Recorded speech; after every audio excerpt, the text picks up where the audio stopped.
right, so what we got for you here today is some of the new demo content we're showing off for Guild Wars 2. First off, we're showing the engineer profession, which is our most recently announced profession here.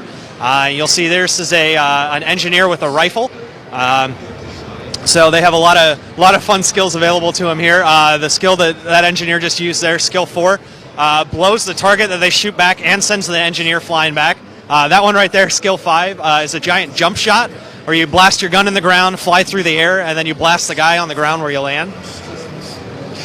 Skill 3 is a little bit of a scatter shot, where it's like a blunderbuss shot that hits everybody nearby you. And the engineer is really based on a lot of inventions and taking advantage of different unique created abilities. So for example, the engineer's healing skill, skill 6, not only heals the engineer, but it randomly applies one of the different buffs in the game. So you can react to it and basically act differently based on the buffs that you get. Skill 2 there on the engineer that you're seeing is a net shot. So when you shoot somebody with that, it actually it immobilizes them and holds them into place. We'll show the net shot here.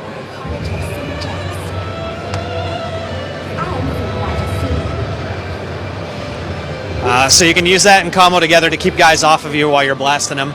And then you have some of the utility skills available to you here as an engineer.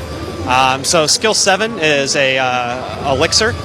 And this one provides you with one of a number of random buffs as well. So you have a little bit of a random element a bit with some of these skills that the engineer has.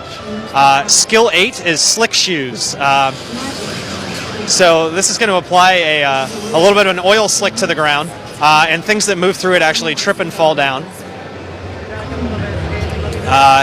And skill 9 is your adrenaline shot, and these are some of the utility skills available from you. This removes any conditions your character has and applies the regeneration buff to them. These are just some of the fun things that you're going to get with the engineer in our game, where you just get a lot of different fun utility skills that play off of kind of the invention side of the engineer. So next we're going to show you something else that's new to our demo today, and this is underwater combat in Guild Wars 2. So you notice as our character goes down into the water, their skill bar has actually changed out, and they've swapped weapons to a completely different skill set that comes available. And we've got a new set of underwater skills that take advantage of the Z-axis the character has available to them. So for example, you can throw out mines here that explode. And do a little harpoon gun, and you've got a torpedo that you can fire out of it there on your first skill. Skill 5 is a net that your character can put up to trap things that come through there, to get the creatures that are coming up or down below you. And the basic idea behind this is that we wanted to take combat that you normally find on ground in a traditional MMO that is usually, it involves a little bit of jumping, but it's mostly handled on the 2D access level. And we wanted to take advantage of the fact that we have this 3D game space available to you underwater. And to build a bunch of skills and movement and abilities that really play to use that. In a traditional MMO, when you're underwater, what you end up finding typically is that there's not a lot there to experience. Your underwater experience, as you go down, you have a breath meter. There's not a lot of content down there. And underwater is just kind of like an additional thing thrown into the game. And for us, we wanted this to be one of the key features of Guild Wars 2. So every single profession has new skills that come available to them when they're underwater that they can take advantage of that really use this whole 3D axis. There is a ton of content that we placed in our underwater areas.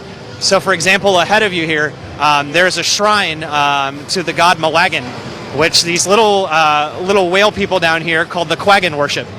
And sometimes pirates will come and attack this shrine and try to kill all the Quaggan that are there. And this is a dynamic event that you can experience just like in the normal game world, but these also happen underwater.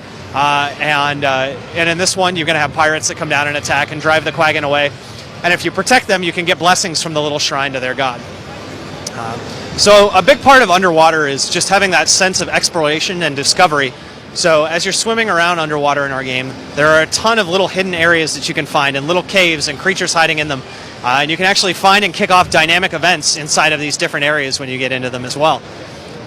So we want to just have a whole lot of different content that you can find as you're exploring through and going through the game world. So one other interesting thing about combat underwater is above ground, if you tap the movement skills one direction rapidly, you're going to dodge out of the way of stuff. Now underwater you can do the same thing, but you rapidly swim out of the way to dodge out of the way of attacks. So for example, you can see our character here is rapidly dodging to avoid the fish, and then has got it caught in the net, and has been blasting away at it from a distance here.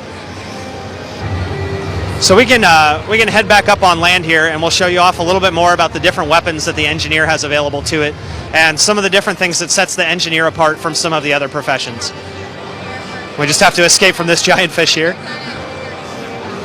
So one of the things that makes the engineer unique is some of their utility skills they can equip are kits that change out the initial skills on their skill bar. So for example, we can get out we'll get out a bomb satchel, and when you equip the bomb satchel, you'll notice that the first 5 skills on your skill bar have changed now.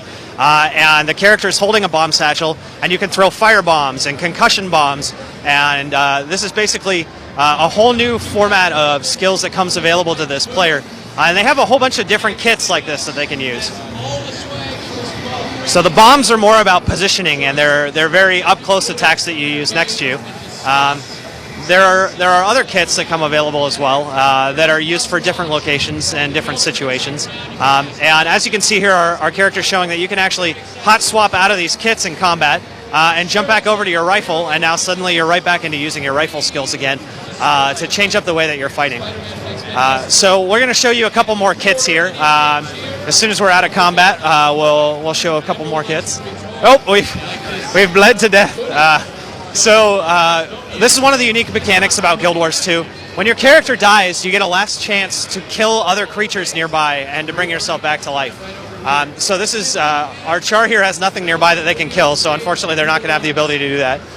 So they're going to go to a nearby waypoint and rally.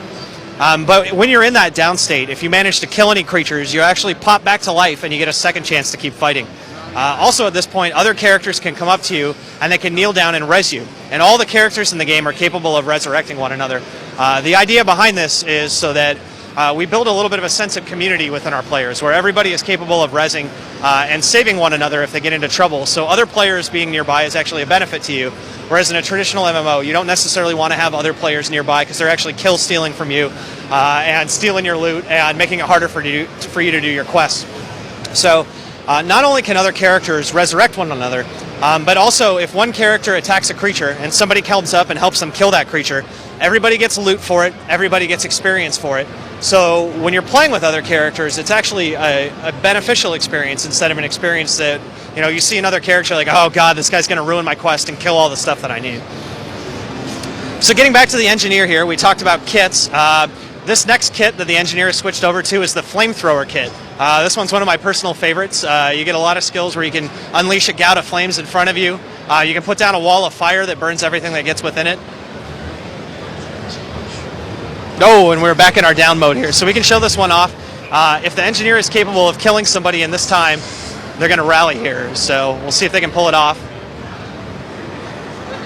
So they're setting mines, they're throwing grenades, they're trying, oh, and they got out of it. They saved themselves. So they're back up again. And they've swapped back over to their flamethrower, and they're going to town with that flamethrower on this guy. And they got their flame wall. And you can unleash a little ball of magma that goes to the guy in a concentrated flame shot. And we've taken that one out. All right, so we'll show you one more kit here. We'll show you the turret kit, which is another one of the great things that the engineer has available to it. In this case, it's going to equip the rifle turret.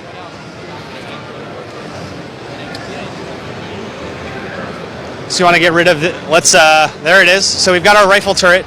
And the rifle turret is going to shoot anybody that's nearby. And you have the ability with skill 8, now that you've placed your rifle turret down, that you can actually explode the rifle turret and do AoE damage to everybody who's nearby. So your turret has multi-functions. Comic-Con 2011, what you need to do right now is play. So that's some of the basics of the engineer profession in Guild Wars 2. We've shown you a little about underwater combat and talked a little bit about how our combat system tries to build a sense of community from players being able to play together, not having other players ruin the experience for them, and really trying to build a sense of community within them. And thank you very much for watching this. Guild Wars 2 is set for release on the PC, and we'll be having a beta sometime in the future. The release date at this point is unannounced.